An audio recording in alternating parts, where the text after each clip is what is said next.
today I'm just going to speak a little bit about protein, like lean protein, which are really what we should be trying to get most of in our diet, as well as plant-based, like, meat protein alternatives and plant-based protein options, because there really are so many out there. They're also all considered to be lean proteins. So they're fatty proteins and they're lean proteins. Like red meat, those are typically a little bit higher in fat. Obviously, those are fattier proteins. If we are going to use things like ground beef, or we are looking for, let's say, a steak for, something of that sort, special occasion, or we, 1 to 2 times per week, that's totally fine to have red meat. Or if you are lower in iron and you have it more, that's also okay, because that is going to be a really good source of iron. We do want to find something that's lean. For ground beef, I always go for the extra lean ground beef. So you're going to not have as much fat render out of that meat, but that's really what we're looking for when we are using a ground beef. When we're not using beef, when we're not using red meat, we definitely do want to look for lean protein options. So poultry, seafood is a good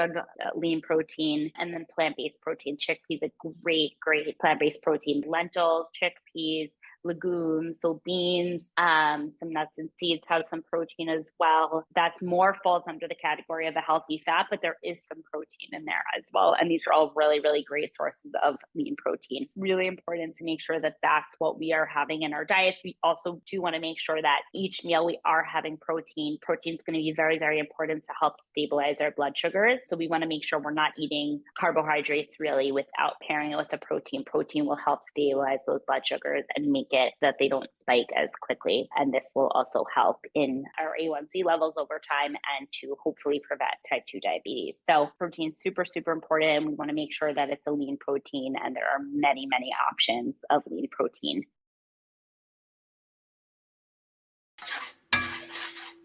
Today I'm going to make shrimp, and it is a lean protein. So I'm going to make, internationally, it's a Thai dish. So I'm going to make you a Thai curry with shrimp and show you a couple of the ingredients. While that's cooking off, the shrimp has to go on for till it's pink, 4 or 5 minutes. So I've got it going. While that's cooking, I'm going to show you some of the ingredients I'm going to use. So I'm going to use some onions, some red peppers. This wasn't in the recipe, but as I mentioned, I'm going to add it anyway. We add some fresh spinach, just get our leafy greens in.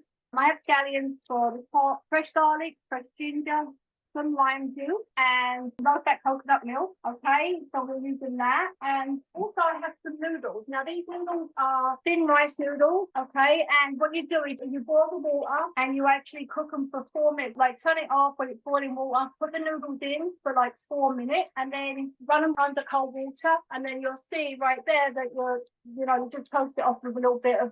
They cook really fast, those noodles. Yeah, that's they do. good. They really do. That's great. One thing about Thai cooking, they do have ingredient called lemongrass. This is not actually in this recipe, but I'm going to use it because I actually was going in between 2 recipes and I think it was in one, so I just want to use it to see how it tastes. This is lemongrass. Okay, we're going to cut it down, and then I'm just going to put these in the shrimp when it's done. Okay, so let me start making the other stuff, the other ingredients. The lemongrass looks a little bit like celery. It's really long. It's a little bit firm on the outside. I thought to myself, is this good?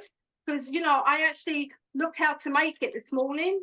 And it said, oh, you have to peel it. You have to peel 3 or 4 layers down. And, by the way, I washed my shrimp in lemon today and made sure it was all freshly deveined and done.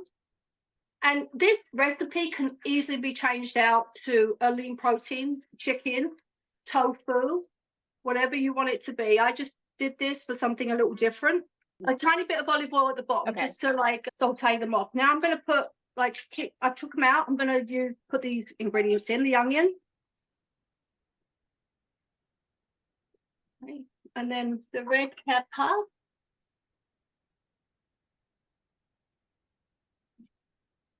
Love red pepper. That was so pretty. I do too. And you know what? When I'm cutting it up in the morning, it's like I'm crunching on it all morning. Mm-hmm. When you get that difficult shape at the end, I think I might as well just eat that. All right. Yeah, just eat it. Right, now I'm going to put the garlic in. It's 3 cloves of garlic. So 1, 2, 3.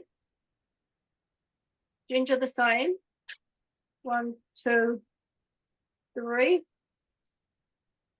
The smell of the ginger, and that is really, really nice. It's coming up now. Feel the fragrance coming right up with the pan. It's yummy. Right, then I have my Thai red curry paste. This is the red curry paste. I'm going to try and get as much out as I can. All right, so now that's going. I'm going to start adding in my broth. All right, so I'm going to add some broth. It's 3 cups of broth.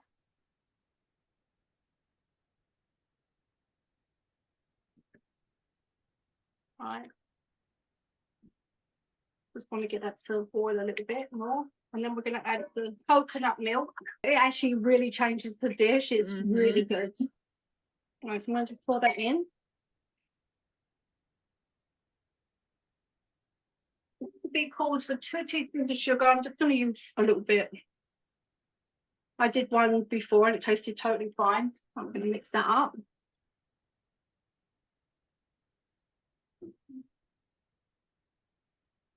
I'm going to put a teaspoon of lime juice. Right, I'm going to bring that to the boil, and then I'm going to put my cilantro leaves and my spinach leaves in at the same time, and then like add the shrimp back in. Right, this is what it looks like at the ends, as you can see. And I'll show you. Oh wow, it's so pretty. So it really is nice, and that isn't even with the noodles. I'm going to show you with the noodles, and you can top it off with toasted sesame seeds. I'll get 1 bowl of this. Put your noodles at the bottom.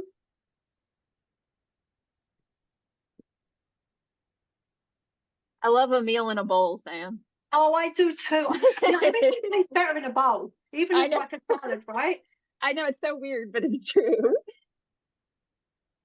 All right, I'm going to leave that there. I'm going to show you how it looks at the end anyway. I toasted up the sesame seeds and everything already. All right, so this is my finish. Oh, that is shrimp beautiful. toasted. That looks so nice. I also love a meal in a bowl.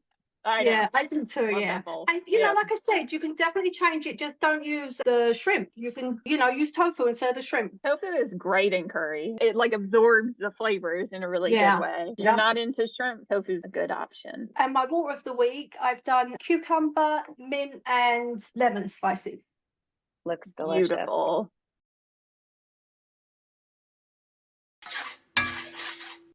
I'm actually doing something that I did last year, but I'm changing it up a little bit. I'm very much into what are some staples that we can have in the refrigerator. And hummus is definitely something that I love to have in the refrigerator. First of all, for my kids, that can be a meal sometimes. There's protein in there. So I'll do hummus, crackers with vegetables, and that's what they end up eating for dinner. Not that it's my favorite dinner, but they're getting all of the nutrients that they need in there. And I love the idea of having hummus in there. And I love the idea of making hummus because just like with everything else, store-bought has some ingredients in there that we don't want. Whether there's too much salt, they use things like canola oil or things of that sort that we don't really want or need. So today I'm making a hummus that sometimes I put with like ground beef on top and mushrooms and onions. Today I'm just making the hummus.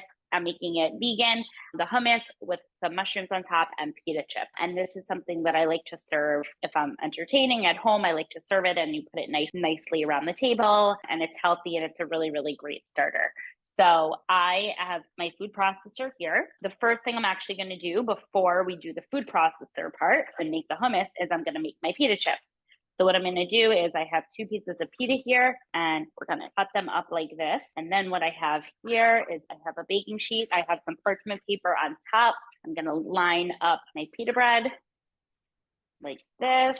Show you what I did. Line it up. You want to make sure that it's not too close to each other because we don't want anything to steam up. We want them to get crispy. And then we're going to take some olive oil. You can also use avocado oil if you want, but it doesn't really matter. I'm using some olive oil. You just need to sprinkle a little bit on there. And then my favorite part is being able to use a bunch of different spices. So what I like to use on my pita chips, and by the way, I make pita chips a lot. I like to use a little bit of paprika, and then my all-time favorite, as you guys know how I've used before, I like to use some za'atar. It is so delicious and it goes so well with hummus.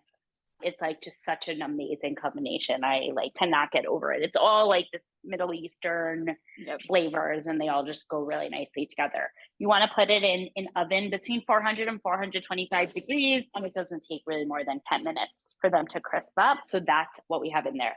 Our next thing we have is we're going to make our hummus. So I have a whole can of chickpeas. You don't have to peel the skin off of them, but it does make for a smoother hummus. So I definitely recommend. It is a bit tedious, it's annoying, but it's worth it. It's one of those time investment things that actually is worth the time. So I have a whole can of chickpeas. That's going to go in my food processor. And before we put in any of the other ingredients, we're going to just pulse that up a bit. We want to pulse that up on its own so they get very, very grinded up. And that is the first thing that we're going to do. The next thing we're going to do is take the juice of half of a lemon and we're going to squeeze that in there. And then you do want to do this like in steps. I know it's like you just want to throw everything in there, but it really does come out better when you're going to do this in steps. So now I'm going to turn that on. This is going to like help all of the chickpeas really get that lemony taste. It kind of spreads all of that and you already then grinds up the chickpeas a little bit more. The next thing we're going to do is add in a half a cup of tahini.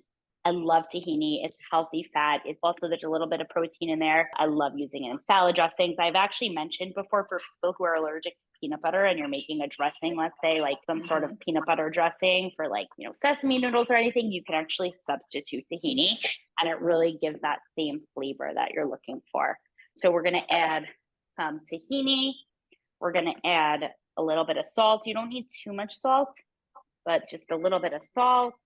And then a little bit of water. You don't need too much. You can add a little bit in at a time and kind of see if you need more. We're going to start with that. And I'm going to turn this on. And it's already getting so nice and creamy looking. I'm going to add the rest of this water. I would start with like a few tablespoons and then I would go from there. You don't want to add too much water, but this is looking so good already. This is actually a perfect amount of water. I would say it's probably a quarter of a cup of water. Gonna let this kind of go. Getting really, really creamy. It looks so delicious and so, so creamy. So you can see the consistency. So what I have here now is I have a plate with my pita chips and I'm going to show you how I kind of build this. These are how the pita chips came out. They're so good. And then what I'm going to do is I'm going to dress this up a bit. So I'm going to add my hummus to the middle here. Then before we add our mushrooms to the top, we're going to add a tiny bit of olive oil.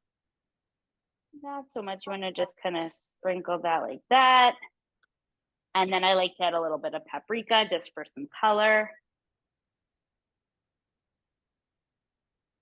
And I just love paprika on anything and it just makes it look so pretty. And then the last thing I did is I just sauteed up some mushrooms.